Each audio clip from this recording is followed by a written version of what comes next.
वैद्यकीय बिरादरीची भावना अशी आहे की जर ती निंदनीय घटना कलकत्त्यात घडू शकत असेल तर ते कुठेही घडू शकते, असे इंडियन मेडिकल असोसिएशन महाराष्ट्र राज्य शाखा मूर्तिजापूरचे पदाधिकारी डॉक्टर तुषार बायस्कर म्हणाले।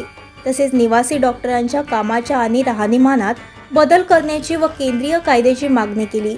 या गुन्ह्याचा सखोल आणि व्यावसायिक तपास करून विहित मुदतीत न्याय देण्याची मागणी डॉक्टरांच्या संघटनेने केली आहे।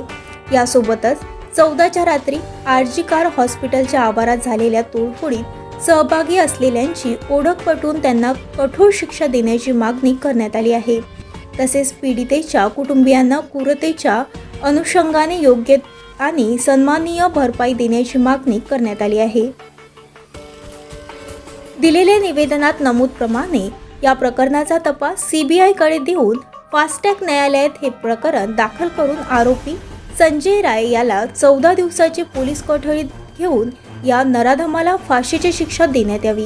निंदनीय घटना पुन्हा घडू नये म्हणून शासकीय रुग्णालयातील महिला कर्मचाऱ्यांचा सुरक्षेचा प्रश्न शासनाने निकाली काढावा आणि सुरक्षा रक्षक नेमण्यात यावे।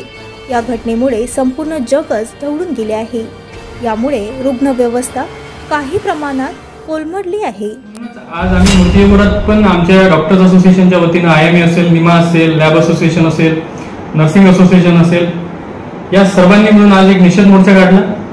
आणि यामध्ये आमची प्रमुख मागणी हीच होती की बाबा ज्या ठिकाणी महिला कार्यरत आहेत, मग ते हॉस्पिटल्स असतील, हॉस्पिटलमध्ये नर्सेस असतील, क्लरिकल स्टाफ असेल, डॉक्टर्स असतील, या सगळ्यांना एक सक्षम सुरक्षा व्यवस्था पुरवली गेली पाहिजे आणि अशा घटना वारंवार घडू नये याची काळजी प्रशासन प्लस शासन स्तरावर घेतली गेली पाहिजे।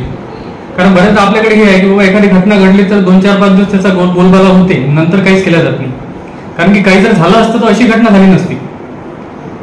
तर आता या घटनेच्या माध्यमातून ही घटना जी आहे, आता ही मुलगी जी दगावली, ही मुलगी दगावल्यामुळं हे आपल्या समाजाचं आणि आपल्या देशाचं नुकसान झालंय।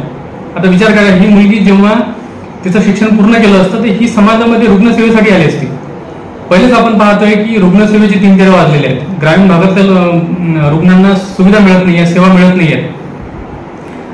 आपला देश प्रचंड लोकसंख्येचा असताना भरपूर सारे डॉक्टर्स नवीन तयार होत असताना सुद्धा अजूनही डॉक्टरांची कमतरता आहे। तर अशा याच्यामध्ये एका डॉक्टरचा असा अंत होणं हे खरंच म्हणजे याच्यापेक्षा दुर्दैवी घटना कुठली असू शकत नाही। मी तर माझ्या आयुष्यामध्ये कधीच इतकी दुर्दैवी घटना एका डॉक्टरच्या बाबतीत झालेली माझ्या ऐकण्यात नाहीये, माझ्या बघण्यात पण नाही।